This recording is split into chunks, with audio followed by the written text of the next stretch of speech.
अभी और यहीं, यह बात तो हम बार बार सुनते आ रहे हैं। अभी और यहीं, अभी और यहीं सत्य है, कभी और कहीं सत्य नहीं है।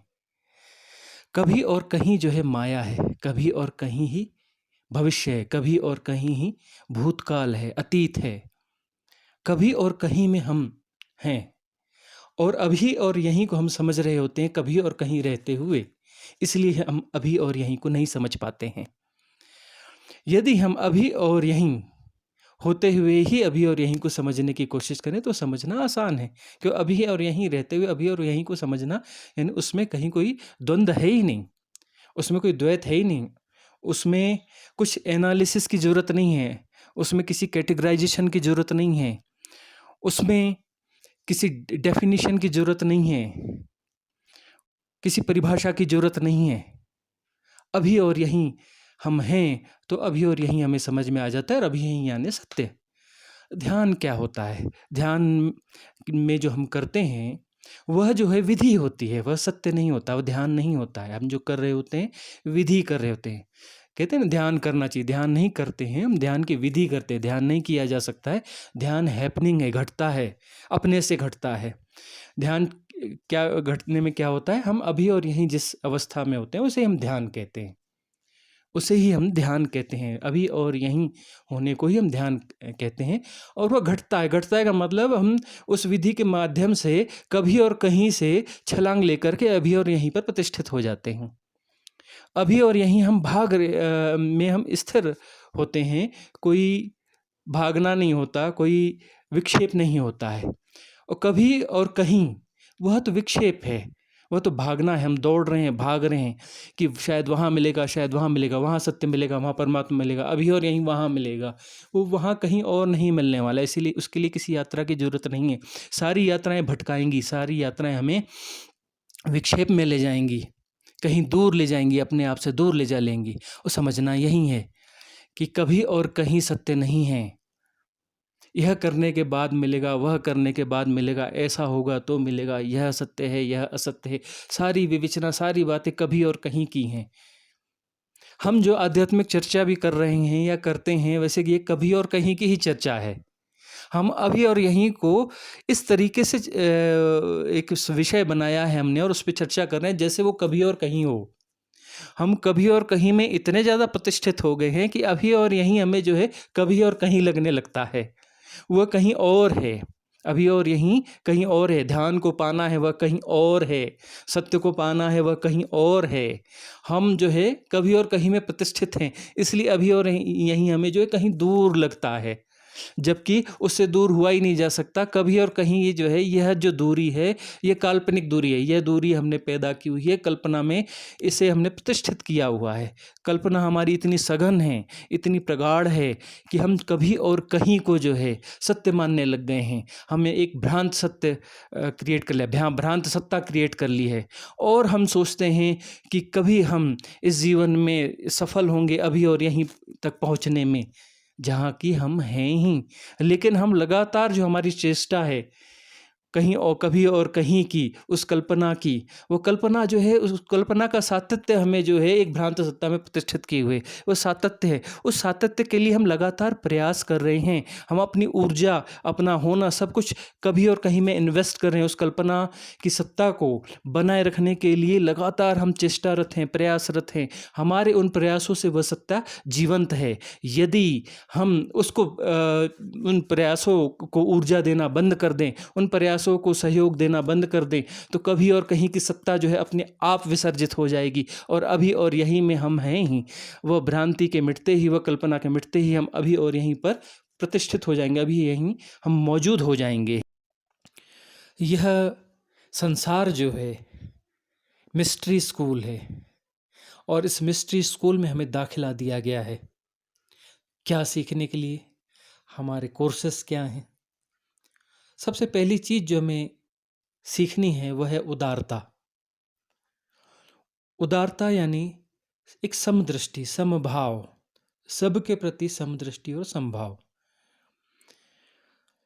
किसी व्यक्ति के प्रति जब हम काफ़ी निगेटिव हो जाते हैं, उस स्थिति में हमें उसकी जगह पर खुद को रख के देखना चाहिए।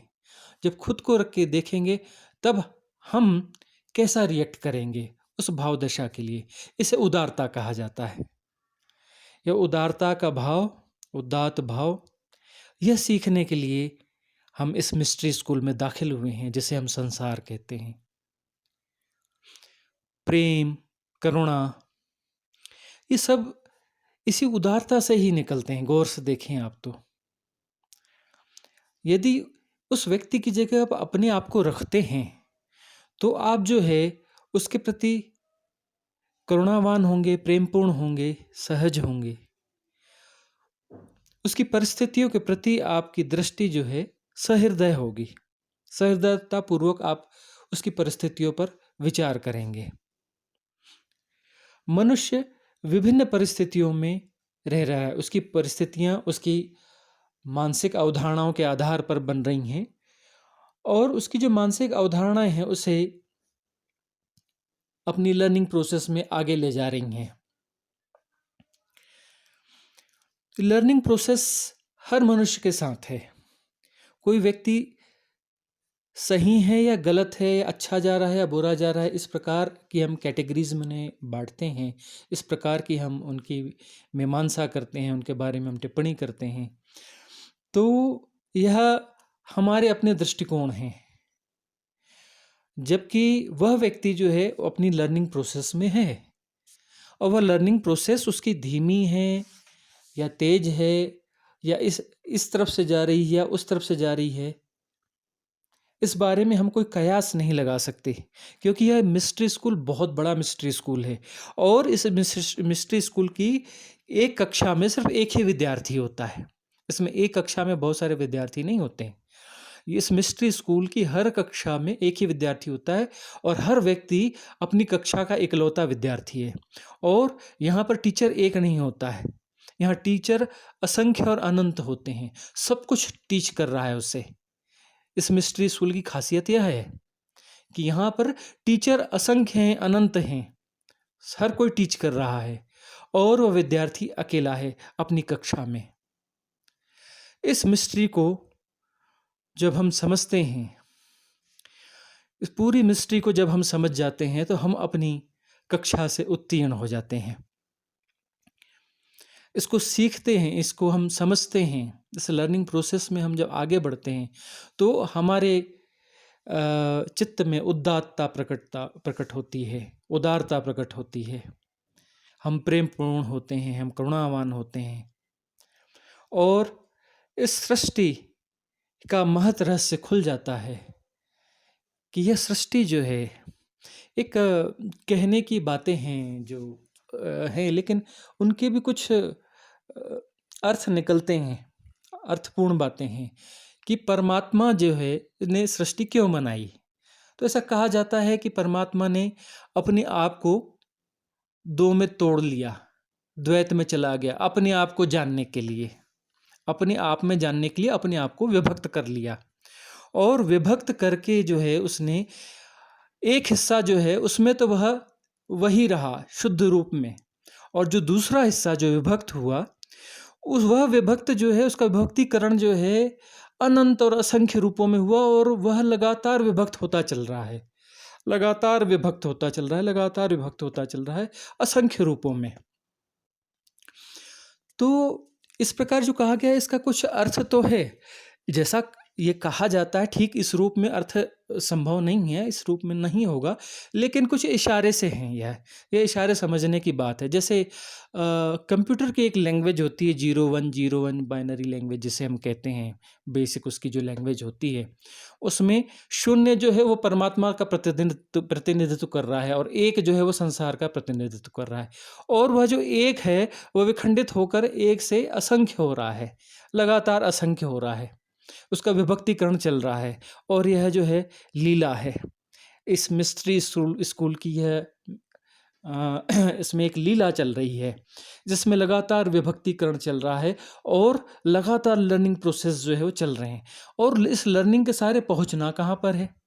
पहुंचना वापस वहीं पर है जिस शून्य से विभक्त होकर वह निकला है, वह वापस यात्रा करके उस शून्य में समाहित हो जाएगा।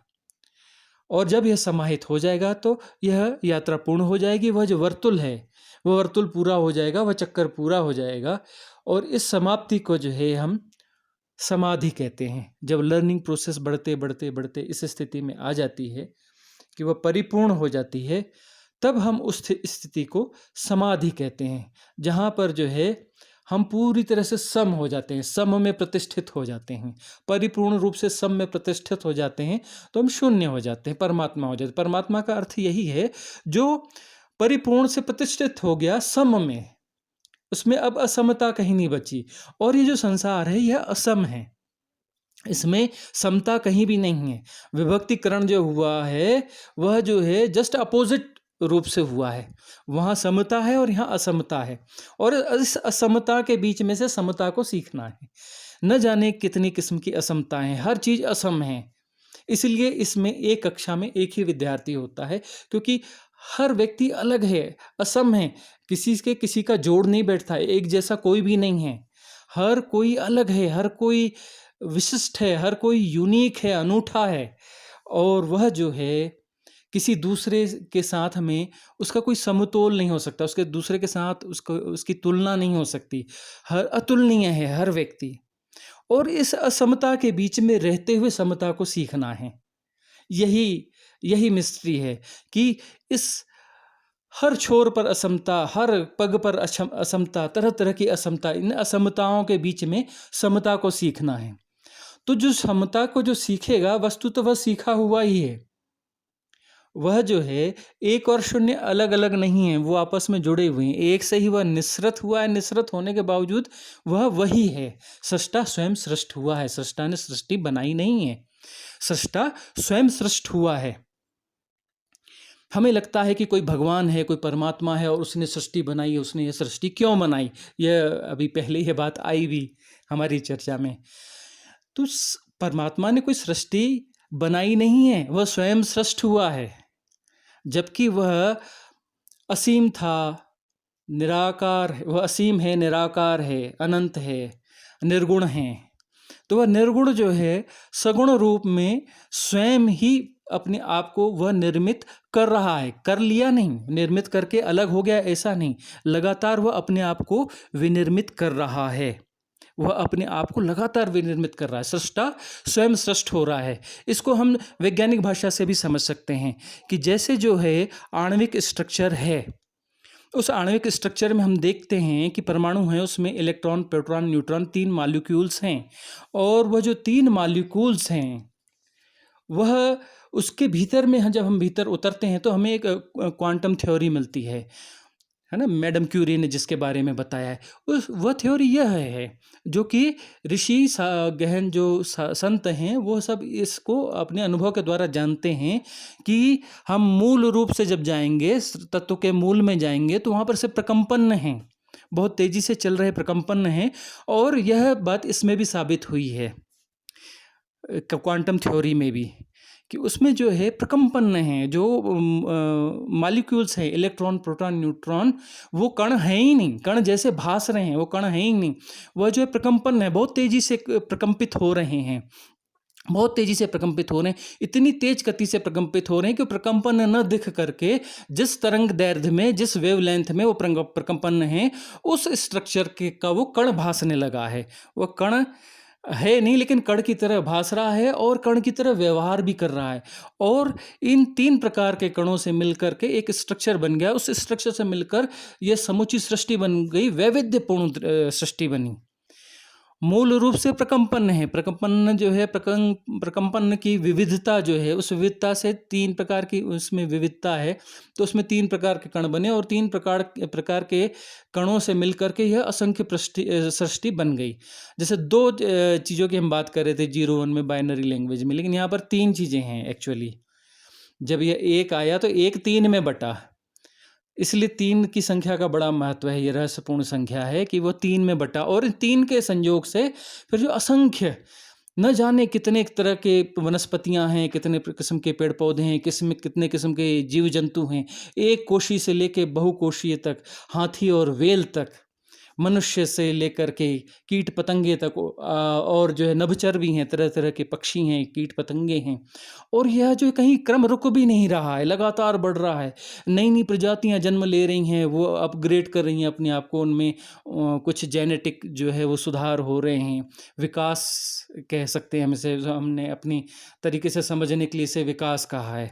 और यह विकास भी जो है एक उसकी एक दिशा है, वह दिशा हम चाहे पहचान ना पा रहे हों, यह दिशा है विकास की। वो लगातार विकसित हो कर के उस परम तक जा रहा है। परम तक मतलब उस जीरो तक जा रहा है, जिस जीरो की यात्रा है यह। किसी हर दिशा में जो भी यात्रा हो रही है, अंततः वह मूल रूप से वहीं जा रही है जहाँ से वह निसृत हुई है, उस जीरो तक की यात्रा है। और इस मिस्ट्री को हमें सीखना है, समझना है। इसके लिए जो है हम विद्यार्थी हैं और यहाँ पर हम मौजूद हैं। और तो हम हैं कौन फिर? ये जो मौजूद है विद्यार्थी आया कहाँ से?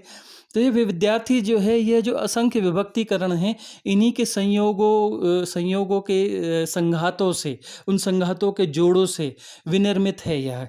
और इसमें एक भ्रम पैदा हो गया, विभिन्न संयोगों के संघातों के समूह को यह भ्रम पैदा हो गया कि मैं कुछ जो है अलग सत्ता हूँ। यह अलग सत्ता नहीं है, एक ही सत्ता जो है इस रूप में भी है, उस रूप में। सृष्टा स्वयं सृष्ट हुआ, सृष्टा ने सृष्टि बनाई और उससे अलग हो गया, ऐसा कुछ भी नहीं है। वो निरंतर सृष्ट हो रहा है। ऐसा नहीं कि वो सृष्टि बना के निरंतर सृष्ट हो रहा है, वो लगातार सृष्ट हो रहा है। यदि उसने अपनी सृष्टि रोक दी तो उसी क्षण में सब कुछ शून्य हो जाएगा, एक जैसा हो जाएगा, सब कुछ सम हो जाएगा, द्वैत बचेगा ही नहीं। वो लगातार उसमें चेष्टारत है, हर प्रकंपन के साथ में। वो हर मॉलिक्यूल, हर कण के सूक्ष्माति सूक्ष्म कण के अंदर वह लगातार प्रकंपित है, लगातार सृष्टि कर रहा है, लगातार सृष्ट हो रहा है। सृष्टा स्वयं लगातार सृष्ट हो रहा है, सृष्टि बनाकर अलग नहीं हो गया। तो बोलते परमात्मा ने ऐसा क्यों किया, वैसा क्यों किया? नहीं, परमात्मा ऐसा कर रहा है, लगातार कर रहा है। वैसा वैसा का सवाल नहीं है, वह लगातार कर रहा है। और यही हमें सीखना है, यही हमें समझना है। इस सृष्टि की गहराई में हम उतरेंगे तो हम जो है इसके माध्यम से उस परम तत्व तक पहुंच जाएंगे, जो कि हमारा स्वरूप है, जो कि यह सब जान रहा है, हम ही जान रहे हैं। यह सब द्वैत जो प्रकट हुआ है, यह खुद के जानने के लिए प्रकट हुआ है। जो जानने वाले भी हम हैं और यह जो जाना जा रहा है वह भी हम हैं। जिस दिन हम ये समझ जाएंगे, हमारी शिक्षा पूर्ण हो जाएंगे, हम उत्तीर्ण हो जाएंगे, उस समदृष्टि में हम प्रतिष्ठित हो जाएंगे, उस समत्व में हम प्रतिष्ठित हो जाएंगे। और जो है यह उदारता मार्ग है उस समत्व को प्राप्त करने का, जिस समत्व को हम परमात्मा के नाम से अभिहित करते हैं। और उसे अभिहित किया ही नहीं जा सकता, चाहे परमात्मा कहें या ईश्वर कहें या निराकार कहें या असीम कहें, किसी भी आधार से उसे हम जो है अभिहित नहीं कर सकते। लेकिन इशारे ये इसी प्रकार से चलते हैं।